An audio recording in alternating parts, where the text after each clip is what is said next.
I remember Freddie Mishlak was someone who I used to really look up to growing up, and he was, at the other end of his career, and he came into the change room afterwards and said, "Look, he'd heard that it was my first cap," and we chatted briefly in my pidgin French and his pidgin English, and he gave me his jersey, which I thought was really classy and a moment that I'll never forget. House of Rugby Ireland, here on Joe, together with Guinness. Game changed. Hello, and you are very welcome to House of Rugby here on Joe, together with Guinness. I'm Eimear Considine, and I am joined, as always, by Ian Madigan. On today's show, we have Leinster and Irish centre Sene Naoupu, and we're very excited to chat to her. However, before we get on to Sene, Ian, we're going to chat a little bit about the English game. What do you feel on the Monday after a defeat like that?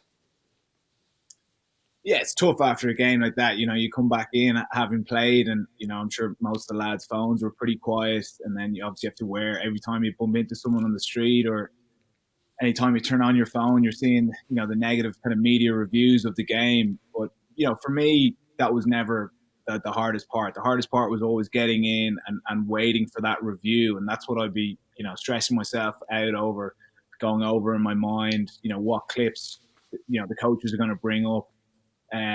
Everything from how a coach looks at you when he first sees you on a Monday morning, you can almost get a vibe off him then. Geez, this is very negative. He obviously thought I had a poor performance, individually, or he felt poorly about the team. And then, you get into the nitty gritty of the review, which, you're going to find out very quickly who you think is going to get another chance, for redemption the following week. And you're thinking in your own head, oh, maybe they actually thought I did some positive things and I could be on for another chance here. I suppose for you, off the back of a tough performance, what would your kind of mindset be? I suppose it depends, doesn't it, on when you've a game or if that's the end. I know in 2018 we finished the Six Nations with our last, or 2019 we finished with our worst ever finish in the Six Nations, and we lost to Wales, and then you have to wait a whole year to rectify that. So I think Ireland are in a good position that, they have Georgia next weekend, and that they have a chance to and an opportunity to rectify and to actually build on that and to prove themselves, the guys that won't be happy with that performance that they just had. So I suppose it depends on the situation and what kind of a game you have, but I suppose it's never easy sipping into that analysis room. You're always tougher on yourself, I feel like, than your coaches are, even though, God, sometimes I've got slayed inside there, and you don't know whether to laugh or cry because it's awful. And I suppose you're getting it from not just your coaches, you're getting it from the media, you're getting it from external sources like that. And it's difficult. I know we say like not to look at it, and we say not to read those comments, but you always find yourself, and I don't know, do you do it too, but like I find myself looking for the bad stuff, and you look for the negative feedback, and which makes you worse. There's no benefit in doing that, but I suppose it's easy for people to hide behind a screen and to say those negative comments, but it's hard to pick yourself up. Like, those days are difficult to pick yourself up from, but I suppose the English boys will be delighted with that performance and will have huge momentum going into the next game. But the Irish boys, and they'll need a good performance and a good game against Georgia next week. Yeah, like there's no doubt in the effort at the weekend. And you look at the stats after the game. We put them under a huge amount of pressure. They to make, I think, 3 times the amount of tackles that we made. And I'm sure that a lot of the Irish bodies are going to be stiff and sore off the back of that, which can make it tough to bounce back. The first thing you want to do is get back in, get training, get a good training week together, and lead into a good performance. I definitely think one of the things that they're going to look at is, when someone makes a mistake in the team, which is going to happen. It happens every single game. It's how you cover up your teammate's mistake. And, we saw in the French game, Jacob had 1 or 2 mistakes at the back that, subsequently led to tries. And that has a negative effect on the game. Similar in the English game, you look at that line out in the first half, a simple overthrow, maybe the lift wasn't perfect, maybe Pete could have caught the ball. That leads on to, Farrell getting inside out by one of the best attackers in the world, in Johnny May. And then he scores what was, one of the best tries I think we'll see this year. But it's very tough in a game like that in the first half when you concede a try that's off the back of individual errors. It's hard to wear those. You carry them with you for 5-10 minutes within a game. Everyone's got their heads down behind the posts. Whereas let's say the centre picked up that overthrow off the back of the line out, Ireland got their pick and go game going and scored a try off it, then those mistakes are forgotten about, and it almost has a positive influence on the team. So I definitely think that that's an area that they'll look to kind of tidy up, being able to cover the mistakes as best as possible. Absolutely. I know I watched that try back again and the handoff on Farrell. Like Farrell is twice his size, but Johnny May's footwork to get on the outside of him and to get that handoff, like it was phenomenal. And then just to take the gap, it's textbook rugby. He got a soft shoulder, he got a fend on him, and then he took the gap and finished it extremely well. And I suppose there was some amazing English performances there. And going back to last week with Hugo, he said that the lines test would contain, I suppose, the whole pack, that whole English pack. And based on that performance at the weekend, I think he was right. What do you think? Yeah, well, I think the English back row is incredibly strong at the moment. Even if you look at the guys who aren't in the squad, or even the guys who are coming off the bench, like the likes of Ben Earl, you see him coming on and just going, geez, it's just endless the talent they have there. But I think at the same time, you look at Caelan Doris the weekend. He was a real standout performer for us. He's someone, every time he carries the ball, he seems to find an extra 3, 4, 5 yards when he's engaged contact, which creates quick ball, go forward ball for the backs or forwards who are carrying again. He's someone who, if he can keep building on the early form he's shown this season, there's no reason why he can't put his hand up for line selection. And there's plenty of other performers in that Irish pack that I think in the front row. I thought Porter was very good again. He went the full stretch at 80, which showed how fit he is. Cian Healy will be right there again, without doubt. But yeah, no, it is. It's tough off the back of a game like that when England had physical dominance for large parts of it to kind of to figure out how Ireland can kind of make up that gap. Going back to the Guinness Six Nations, Andy Farrell does back his team, and he thinks that they are within a chance of winning that Six Nations and competing for the Six Nations. We have France and we have England at home next year. But honestly, what are our chances? Like, what has to change in order for us to get a win against France and against England next year? Yeah, certainly. Like I would agree with him. I think we start off with Wales away. I think we've had Wales' number for, the last couple of years, the last few times we've played them. They're a side that's definitely in transition at the moment. So it'll be interesting to see how much they improve. But if you can go away to the Millennium Stadium and pick up a win there, I think we've Italy in the second game. Suddenly you're 2 from 2, and then we've got England and France at home, where traditionally in the last few years we've been very good. But saying that, there's no doubt that there needs to be improvements made in how we're playing. But if you can get tweaks and find ways to generate that front foot ball, that's the key. And that starts at the set piece. The set piece didn't click at the weekend, be it line out or scrum. Off the back of that, the back struggled to get go forward ball, which made the carries much more difficult for the forwards. But if that set piece, which it will, clicks and provides a good platform, I think we've seen glimpses over the last few weeks of the creative plays we saw against Wales. Clever little movements, getting our blind winger in, getting second touches with our 9 or our 10, and really challenging defences that way. With our set piece taken away at the weekend, we weren't able to show that. But I think give another couple of weeks of the Autumn Nations, a few prep weeks, there's no reason why Ireland can't be back to their very best like we saw before the World Cup.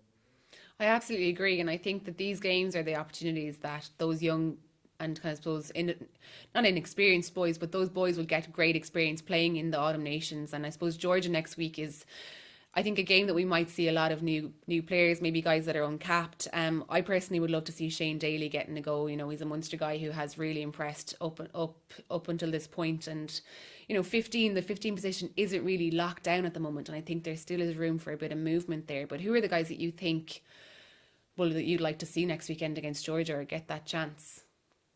Yeah, certainly. I think Shane Daly's definitely someone who's earned his opportunity to get a run out for Ireland. I'd love to see Stu McCluskey have a go. I think he's someone who offers something slightly different to the centres that have been playing there, be it Gary, Bundy or Farrell in recent weeks. For me, looking from the outside in over the last few years, he runs that kind of 9-12 kind of out the back play to the 10 or the winger. He's probably the best in the country at that. The way he commits defenders, his accuracy with the pass, and also if he doesn't think it's on, his ability to carry. He's a really, really strong guy. He's got subtle footwork. He finds a lot of soft shoulders within a game, and he's someone who you can go to time after time, and he's incredibly consistent. So I think it would be good to see what he can offer Ireland, and see if it's a slightly different attack that he can bring. I think tied in with that himself, and obviously Billy have been playing together for the last few years. To see what that combination can offer, I think would be really exciting. Absolutely. Well, we'll leave it there for part one, and we'll be back with Sene for a chat in part two. House of Rugby Ireland, here on Joe, together with Guinness. Game changed. So, Sene, how have you been throughout the lockdown? I suppose it was a difficult period for all of us, but in particularly you went through that surgery after the English game. So how have you been after that? Oh, I've been good, Eames. Like, honestly, challenging time for everybody. A few differences in my voice, so apologies in advance for people who might have known me before. I was a bit louder then, so I'm a little bit hoarse these days. But otherwise, all good. Thanks. I really want to get into your rugby journey, and we will get to that at the end of the show. However, we're going to start off, I suppose, with the game at the weekend. It's fresh in our minds. It's Monday after the match on a Saturday. So I suppose initial first impressions of that Irish defeat to England. Sene, what did you think about that? Well, firstly, fair play for James Ryan, having the honour to captain Ireland for at that age against England and Twickenham. Massive challenge for the boys in general. So tough day out for the lads. I think England obviously showed their dominance on both sides of the ball, and at the end of the day, the team that wins momentum on attack, and the team that wins momentum on defence and wins collisions, as well as the team. This is a quote from Eddie Jones, who said the team that kicks the most wins. They actually proved that on the day, but we showed some glimpses of positive play as well from Ireland, so I'm sure that they'll be working to build on those. Ian, James Ryan obviously was captain. Had you played much rugby with him at Leinster, and I suppose at a young age did he look like he was going to slot into that position? You would have, if you had played with him. What kind of a player was he to play with? Yeah, firstly, great to have you on the show, Sene. Great to have you on. James was just coming through the academy when I left. He was kind of just leaving school, but even then, I remember there was word coming through this, second row from St. Michael's was the next big thing. I remember being in the gym one of the days, and he came in, and I'm just looking at him, and I think he was maybe 18 at the time, and just going, he's a huge man for someone who's coming out of school. And even then, he looked physically like someone who could play professionally, within probably a year. And very quickly he did that. But I think, he nearly played, I think, for Ireland before he played for Leinster. And then once he started playing for Leinster, he went on this crazy win streak of something like 25 games in a row, unbeaten, and, winning, plenty of trophies along the way, at the start of his career. So it's been a kind of natural progression for him to get to this point as Ireland captain. And I definitely think looking forward, he is the man, to be leading Ireland going forward. Maybe not immediately now with the way that the opportunity presented itself. I think he was the right guy to go with the likes of Peter Mahoney kind of backing him up. And look, looking from the outside in, I love seeing the fight with him, and there was no doubting there was massive kind of will to win, and he was very passionate. But I think tied in with that was maybe he might have forced things a small bit. He's an incredibly disciplined player, and his stats are always through the roof. He's one of the highest tackle counts. He hits a lot of rucks. He gets through a huge amount of carries.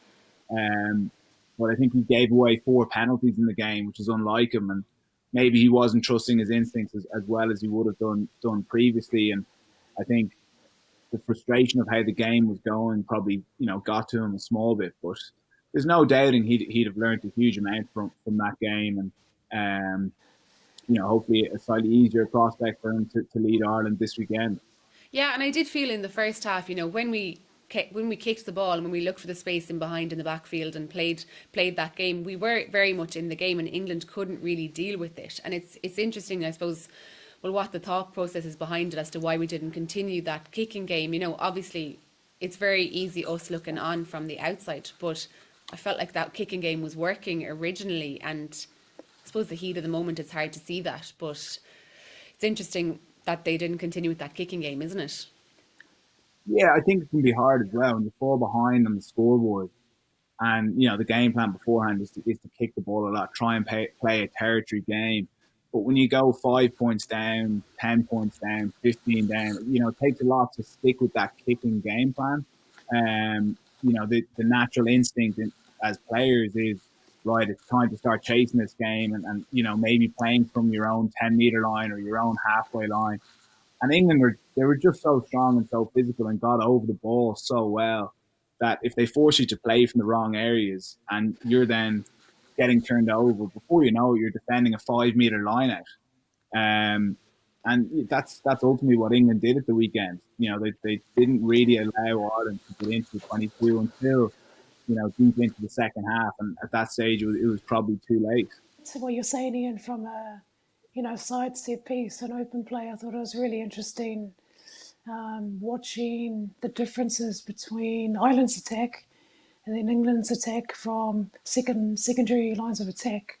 So, slipping in the back door, the detail that I thought England executed really well was how the depth, how flat that back person was, the back door was tucked in behind the first ball carrier, so that when that short line comes, it actually gets that gap in between the third defender, third, fourth, fifth defender, whereas say against, say in other situations where maybe there might have been opportunities out wide, just the detail and the spacing and those sorts of things. But overall, what it did for England is it got it wide. So when it does get it wide, then they'll pick on Hugo for those kicks. So I felt that it was a busy day for our boys in the back three. But the fact that they were able to get the edges and the way they were executing some of the basic second lines of attack was quite pretty to watch, to be honest. Yeah. No, I'd agree with that. I think when you've got guys of the strength and power of the English pack running those kind of hard down lines back against the grain, the Irish defenders have to respect the front door option. And then when it goes tight kind of out the back, whether it's to a winger or a centre, it does kind of split the defence. And I thought they did that really well. But yeah, on the back three stuff, Eimear, how do you think Hugo got on? Yeah, I think he did well. I think he dealt with the high ball well. I think they did pick on him with those kicks, and I think they did target him as a 15. I think bar one mistake, I think he dealt with him pretty well, but they just hammered him. He did not have a second. He was barely on the ground and they had him hit. There was three around him, and I think they targeted him not so much in the air, but I think they targeted him on the ground and his ability to get the ball back. And they probably looked at Ireland and realised that our support to Hugo was slow the last day. And it resulted in a few turnovers. But I think overall he did well. He was limited. He had very limited space to do anything with the ball once he did gather it. But he did deal with those high kicks very well. So I think it wasn't because he had a bad performance that Stockdale come on. I think he was just battered for a finish. He took some serious hits there. But yeah, it was great to see Earlsey back. I obviously am a big fan of him, and he did have an impact, and I suppose the steady head and the experienced head of him there was a great addition to the team. And I suppose even for James Ryan to have someone like Earlsey on the field with the experience that he has, along with CJ and along with Peter O'Mahony, there's plenty of leaders out there, and I think the young boys stood up. I think that was the main thing. We did see Caelan Doris have a great game. I think Hugo Keenan did well, dealt with what he had to. Kelleher, yes, could have made probably better decisions, but I think all in all, you have to look forward and there's no point looking back. And I think the future is bright. And I suppose that's the positives that we can take from the game. Yeah, certainly. I thought Caelan Doris was brilliant again. He offered something a bit different at number 8. He's got great footwork. He's got a good offloading game. He's someone who, it looks like he's going to get brought down to ground, and he always seems to be able to find an extra 3, 4, 5 meters, which then makes that ruck ball much quicker and provides, back with the other forwards carrying with a much better opportunity to carry the ball. I think at the moment it's probably figuring out who are the best guys to go with him, because he's probably the informed back row in Ireland at the moment. I know Reece Ruddock's tearing up trees for Leinster week in, week out. You wonder, is there space for him to fit in? And even up in Ulster, like Sean Reedy's been fantastic for us. Week in, week out. I think he's picked up like 3 man of the matches out of the 7 games we've played. So, I definitely think there's guys breathing down the necks of the back row that are there, which is great for competition. Well, anyway, hopefully Ireland can pick up a win at the weekend against Georgia. Sene, you joined us on the show back in 2018, but for anyone who hasn't been listening or doesn't know your background, can you, I suppose, tell us a little bit about how you ended up here and your journey from New Zealand all the way to Ireland? Oh, my ticket to Galway, was it? Connacht Rugby was the ticket overseas. Yeah, moved over about 10 years ago now, altogether, I think it is, to Galway first, from New Zealand. Short stint here for 6 months, Japan for a year, and then moved back to Galway and Connacht for another 5.5 seasons. Then a season with Harlequins in London, and then back to Dublin, 2017. And I've been in Dublin or the Leinster area ever since. So so it's been a good adventure so far. It absolutely has. So tell me a little bit about, I suppose, growing up in New Zealand and the other sports and the background. And I suppose you're raised by an amazing woman. I can say the same thing. But just, I suppose, growing up in New Zealand, what was it like, and how different is it to here? Oh, you must give a shout out to Mummy Kay. Gosh, your mum. She'll kill me. I haven't mentioned her yet. Yeah. Ian, you've been to New Zealand actually, I think you. No, I haven't. It's really similar to Ireland, obviously, but it's similar to Ireland. It's just obviously it's a bit warmer. It doesn't rain as much, but the outdoorsy. Growing up, played all sports, and eventually was lured into rugby. Loved it, and kind of stuck with it ever since. Really, basketball was my first sport, but overall, just really enjoyed playing rugby and being involved in the community and those sorts of things. And you played at a pretty high level at basketball, didn't you?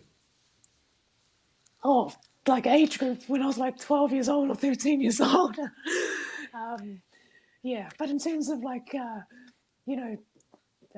transferable skills, basketball is really helpful for, other sorts of sports, especially rugby. But I loved volleyball and athletics and softball, cricket, backdoor cricket. So loads of the sports. Everyone pretty much played everything. Quite similar here to Irish kids too. It is, yeah. And I think, and obviously we had a discussion on the show a few weeks back about how our skills transferred over, but you're probably very similar, and we can see those skills obviously on the rugby field with you. But I suppose what changed what enticed you to play rugby when you got to Ireland? You played with, I think, Galwegians originally, and then Connacht, and obviously on the Irish 7s and 15s teams. But what, I suppose, initially spurred you to go back and play rugby? That's a super question, because I thought I retired at that stage. I thought it was over. I was gonna, move forward on the next chapter of my life. But at the time I felt that I genuinely had more to give to the sport, and I think I'd gone through so much before that it was now or never really. So put everything into training and trying to get involved and get selected for the squad for 7s, and kind of grew from there really. And I've loved learning different things about the game all the time, and I suppose now here we are, and now we're playing together for 15s, Eimear. So I know we started a funny old journey. It's funny that you thought you had retired. It's mental to think that 10 years on you're here with the captaincy of Leinster, captained Ireland at some stages, a leader on our team, a leader on a lot of teams, and to think that you could almost not be here playing this game, which is really, really strange. But I remember my first 7s tournament, we went to San Diego, and I sat on the plane beside you, I hadn't a clue about rugby, like genuinely not one idea. I got landed on this last minute flight. I think someone got injured and I ended up going. But from the very first day, I feel like you've been involved in my rugby career. And then I thought it was very appropriate that you and I roomed together when we were in Dubai for our very first World Series Sevens caps. That was a very special moment, wasn't it? Dubai Sevens is a great, it's a great one if you're a supporter, and it's equally great if you're a player as well. Oh, it was such a special league there was in Dubai, and really cool to be with you too. And I've still got the photos of us Oh taking my God. selfies in the mirror. That sounds about right.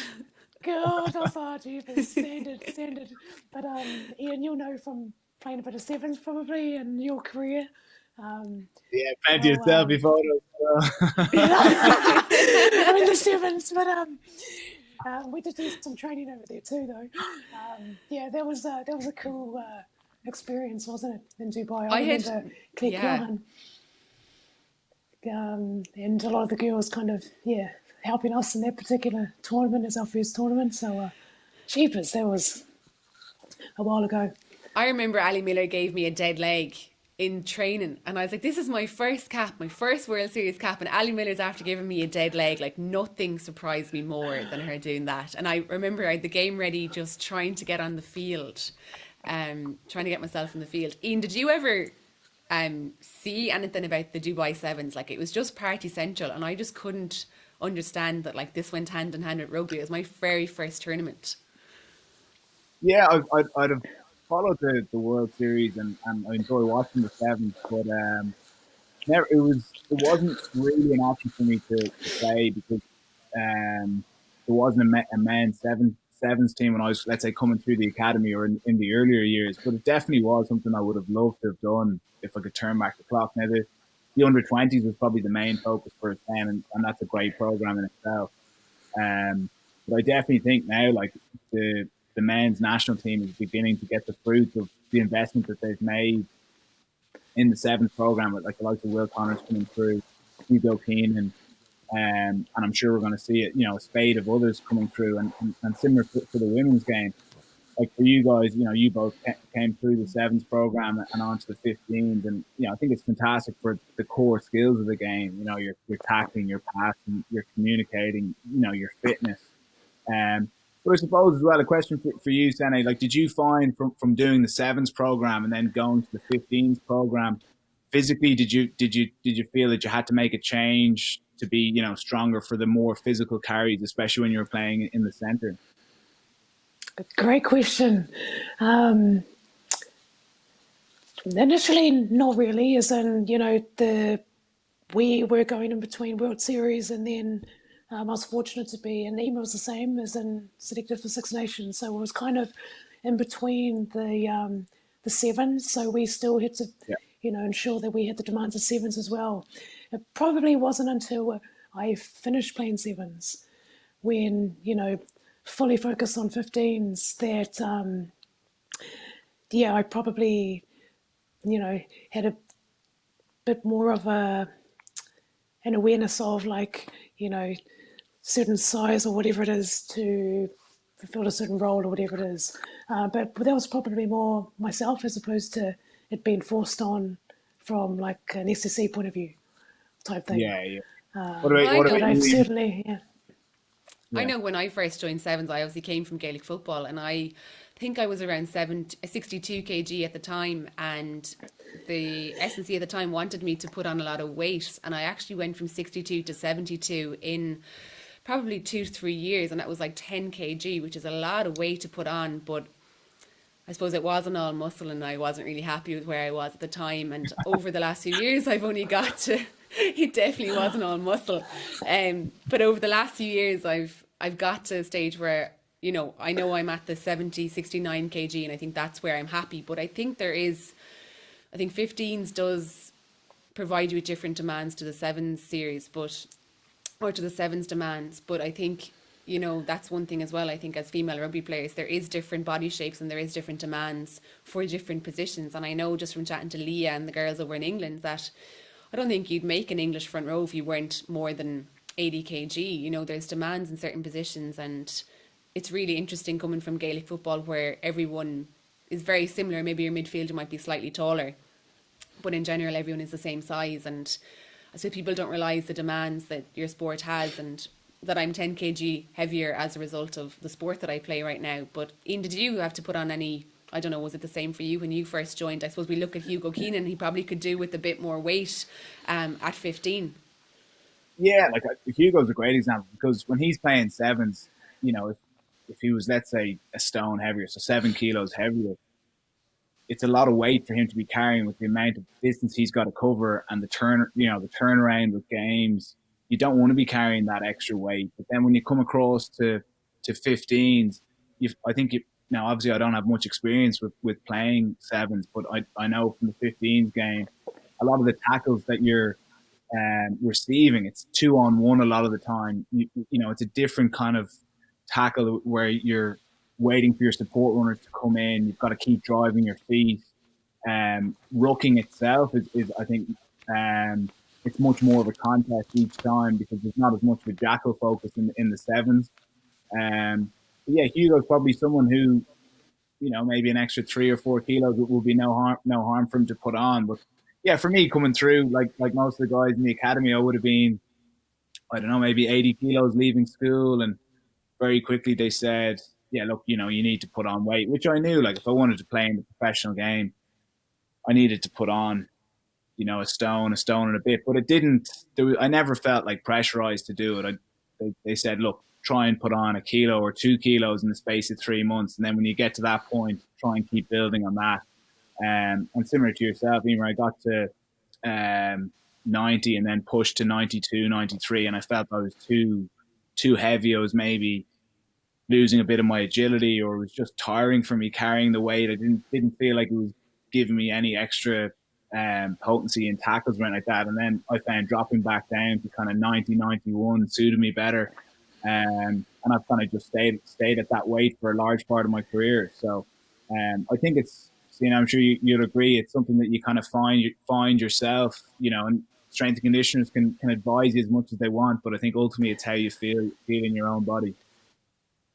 Totally. But the cool thing about it is, like, you've obviously got your fighting weight, and then Eimear's got her fighting weight, and mine's actually changed, funnily enough, in the last 12 months as the game's changed. You know how, like, everything from attacking systems, defensive systems, they change all the time. And that's the beautiful thing about teams getting better and better, because then you've got to chase it and get better and better as well. So with that comes a kind of change in mindset that if you're needed to, execute on certain things for your role for a different type of game, kind of, might change your kind of mindset on, say, from not a physical sort of sense, but a mental kind of sense. So, for example, since the last Six Nations this year, I found that my fighting weight is now, but that's a few kgs less than what I was. And it was just by fluke. It wasn't, I didn't intend for it to happen. But so now it's, it's actually working better for me, but I didn't know that before. Whereas last year or the year before might have been that for our certain game plan, I needed to be a bit more, whatever it was, heavy or whatever it is. But yeah, it's an interesting thing. It's also very interesting, not interesting actually, it's really important that if there's any young girls watching this or whatever it is, to not be as conscious, at the stage of if you're playing rugby and those sorts of things, because the main thing is that you're enjoying it. And, for me and Eimear, we're enjoying it at, whatever our sort of size that we are at this stage of our career with the support of our SSCs. But, yeah, interesting questions. Yeah, I absolutely agree, Sene. Yeah, I absolutely agree. And you've done quite a lot of work with the body wise, and I suppose in relation to body image and all that. Can you tell me a little bit more about that? Yeah, sorry, Ian, you might have wanted to jump in there before. No. I was going to ask a similar question.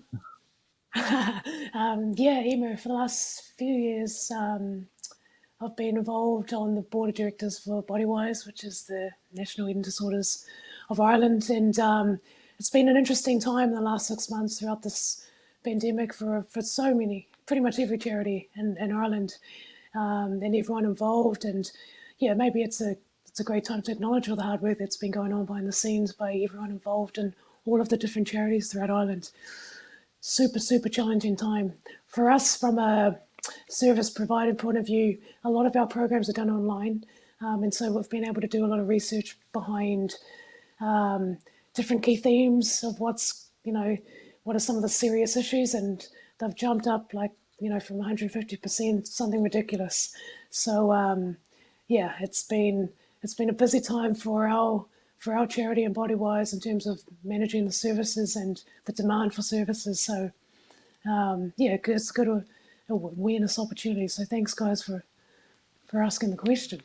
Absolutely, no problem. And Sene, you do quite a lot of work with Guinness, and Guinness have done fantastic work this year in particular in promoting the women's game, I suppose both by the first ever player of the tournament, and Emily Scarrett has won that, and deservedly so. What a fantastic player. She is definitely someone that I would look up to in the rugby world, and also by them promoting the women's jersey and the sale of the women's jersey in stores. Yeah, Guinness have been a long time partner for the women's game, but obviously with the men's as well. I absolutely love working with them, and I'm not just saying it because I do, but the partnership between Alvarez and Canterbury was to support the sale of the jerseys, the all new women's jerseys, across all of the pubs. But a number of different campaigns that Guinness spearhead, and just really fortunate to partner with them to help activate and support as well. So that's been really cool. Been a challenging time for pubs too these days. So look, it's it's fantastic to have someone like Guinness to support the women's jersey. Yeah, it's great to see aspects like that, like the women's jersey coming out. Even recently with the provinces and the national team, when there's a photo call for a new jersey, that the women's team are included, and I think that's great. Eimear at the weekend, an all women's commentary team was great to see, and it was great to see it so well received as well. Sene, going forward, like what further improvements would you like to see, within the women's game, be it in the school system or even professionally for you guys? Oh, we've only got like 2 minutes, eh? Just how long have you got? Let me get my list out. Yeah, I'll take notes. Super exciting time for the women's game overall. Next year is the golden ticket for the women's game globally, with an Olympics and a World Cup within a few months of each other. Probably the only governing body to have that opportunity to grow the game is good, and it's already the fastest growing team sport in the world for women's sport in general. It'll be good first and foremost to get some games played in Ireland. That's the first step, isn't it? To get our Energy AIL club up and running, and there's been some brilliant work done across all the clubs, thanks to the volunteerism going on, who are the backbone of rugby in Ireland and sports in Ireland, really. But it'd be just good to get some games back up and running, and ticking things over for the next sort of 8-9 months once we can, and even sooner into December with some of the trainings. But once a clear and pathway is established, and we can just sort of stay focused on what the international team needs to do, which is qualify for this World Cup, then that'll probably set things off for what will be an exciting few years for Irish rugby and women's rugby. I've no doubt you guys will step up for the qualification. I was talking to Eimear during the week. If you guys do make it, the group draw has been reasonably favourable. I'm sure you guys are pretty happy about that. The USA's and the Canadas, is it? You've avoided the Kiwis, the French, and the English. So looking from the outside in, it looked like it was a good draw. I was looking at the other side as well, and even if we don't qualify originally, even that repechage draw isn't the worst. I don't think it's the worst draw we could have got. I think we would definitely favour ourselves up against the USA. I think we played them in 2018, I think, in a November warm-up, and I think we've improved significantly. I think our systems are better. We have gelled as a squad much better. I think we definitely put it up against the USA. Canada are a different kettle of fish. I think they're a phenomenal team. They finished very well in the last World Cup. I think their 7s and 15s programs, they feed into each other, and they are a very, very strong team. But I suppose we have to get there first, and hopefully we can get some games played in the meantime. I suppose that's the thing we're looking forward to the most, is actually getting some games. Like, I think I personally have only played 2 games this year. Sene, you've played 4 games this year, I think, international games, is that right? You know, we haven't had a lot of game practice with Interpros cancelled, and obviously the AIL at the moment postponed. So I think that's the hardest part, is getting game time in. I think we can also, yeah, you're right, Eimear. I think we can all take some hope, though, from a team like Argentina.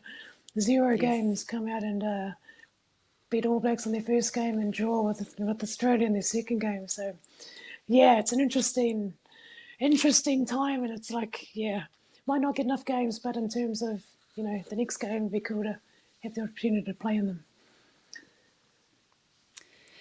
So, Sene, before our call started, we asked you to root around the house and find 3 things of rugby memorabilia for you for our House of Rugby challenge here today. So the 3 things that we asked you to find were: 1, a piece of rugby memorabilia; 2, a jersey you have swapped and held on to; and 3, something that you treasure that is non-rugby related. So we'll start off with the very first thing. So, a piece of rugby memorabilia that you found.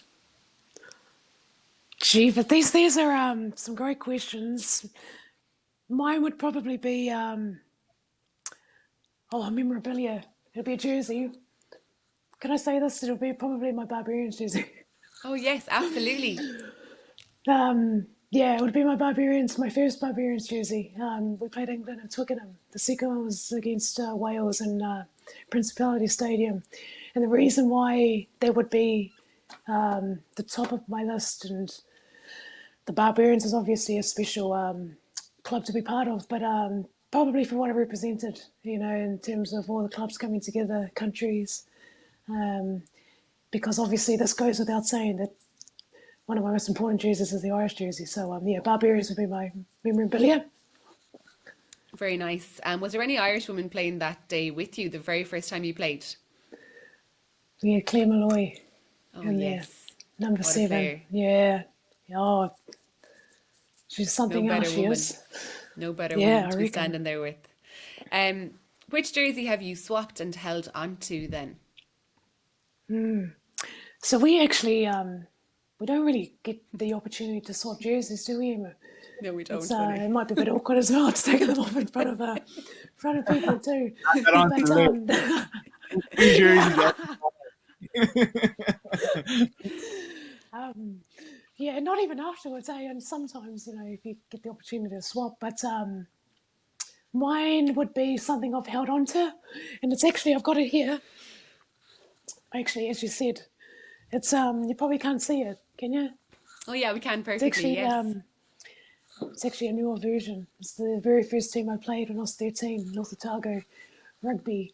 There's a sort of a jersey that is a special jersey to me, first team I played with, and my brother played for that team as well. It was like a provincial team, Okay. and I wanted to play rugby because of him. So it's my first jersey, and it's got 10 on the back as well because that was my first position. Very nice. Ian, do you have any jerseys that you've swapped and held onto? Putting you on the spot now. Yeah, yeah, I've swapped a good few jerseys over the years. We're blessed. We usually get given 2, so usually get to keep one and swap one. I remember my first cap was in the Six Nations against France, and I remember Freddie Michalak was someone who I used to really look up to growing up, and he was, you know, at the other end of his career, and he came into the change room afterwards and said, "Look, he'd heard that it was my first cap," and we chatted briefly in my pidgin French and his pidgin English, and he gave me his jersey, which I thought was really classy and a moment that I'll never forget, you know. And I think that's something that's really special in our game. I know from talking to Callum Sheedy there after his first cap against Ireland last week, Johnny went in and found him and said, "Look, I hear, you know, you've an Irish dad, and you know Mads from your time in Bristol, from his time in Bristol, and look, congrats on your first cap. And look, I'd love you to have my jersey and hold on to your own one. You know, do with them as you please. I'm sure Callum will get them framed, and it's something that, you know, meant a huge amount to Callum and to his family, and it is something that's really special in our game." Yeah, that's interesting. I have a funny story about actually swapping. Sene, you'll get a kick out of this. The USA game that we played back in November 2018 was my first time coming back playing for Ireland after I took that year off after the World Cup. And Laura Sheehan actually got her first cap that day. And the USA girls were mad for swapping their gear. And they swapped, a girl, one of the wingers swapped her jersey and her shorts. And the shorts are fab. They're like these really nice Adidas shorts, women's fit, things that you can't get here. And I wore them to the gym the last day, and Laura Sheehan actually reminded me of this story. And she was raging because she said every time she looks at those shorts, it reminds her of that game, which was her first cap, and she got that length of the field try, a great try that day. But she was so busy digging into the cheesecake that we got for dessert that she missed all the jersey swaps and she missed all the kit swaps. And she's like, I'll never forget that day where I missed out on all the really nice kit because I was digging into the cheesecake. But she's like, it was worth it that day. The cheesecake was so good. So we actually spoke about it at the gym last week. It was so funny. But she'll kill me for that. So Sene, something non-rugby that you treasure. What is it? Oh, this one is probably isn't in the criteria of what you're thinking I'm going to say, but I was going to say family. It's not rugby. Oh, yeah. But well, absolutely. Yeah, probably my family is probably the most more non-rugby thing. That's absolutely true. And it must be so hard. The majority of your family are on the other side of the world right now. And I suppose it's difficult. You know, there's obviously a time difference and there's restrictions all over the place. And New Zealand are pretty strict with everything in Ireland too. It must be difficult, I suppose, not having the opportunity to go back and visit them. I suppose for the last few months, it must have been hard.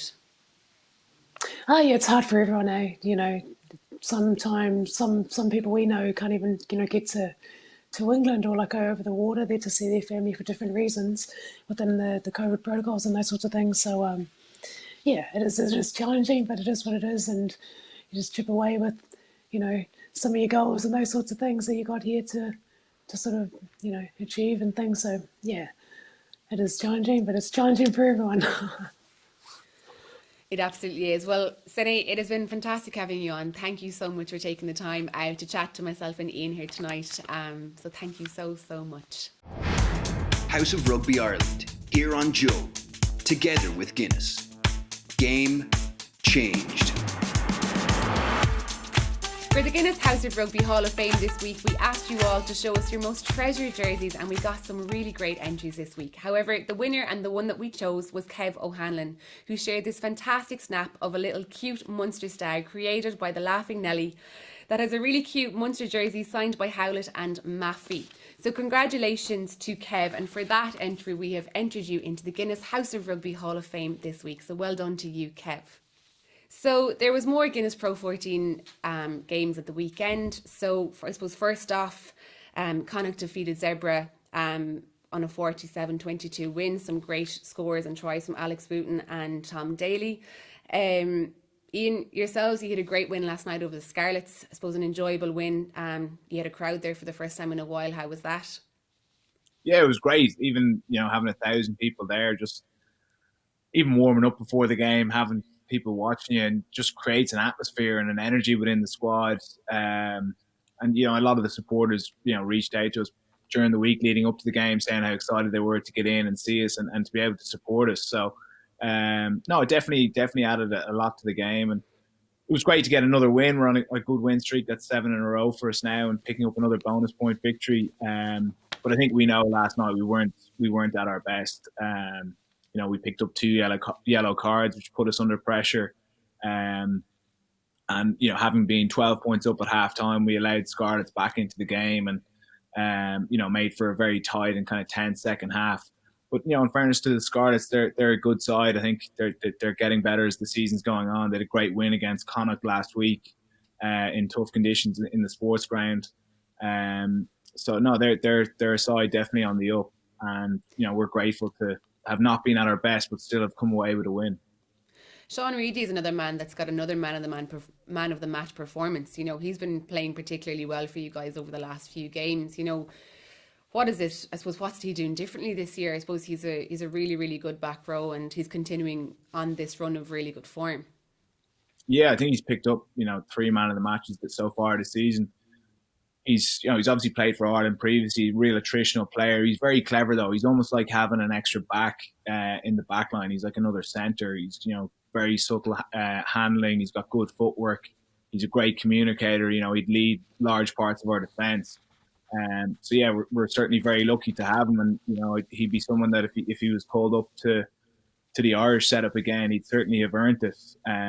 There's great competition in the back row that we have up in Ulster between, Marcel, who's obviously locked in at number 8, and Jordy Murphy, another guy who's in great form this year, and the two Ray brothers, Marcus and Maddie, who are pushing really hard as well. So I think that's bringing out the best in all three of them. Ian, your face lit up there when you were talking about Marcel. Is he, I say he's some character to have around the pitch? Yeah, he's the guy you want to have in your team. I think before I arrived at Ulster, he was talked about a lot, and I naturally expected a lot because there was internationals coming out and speaking so highly of him.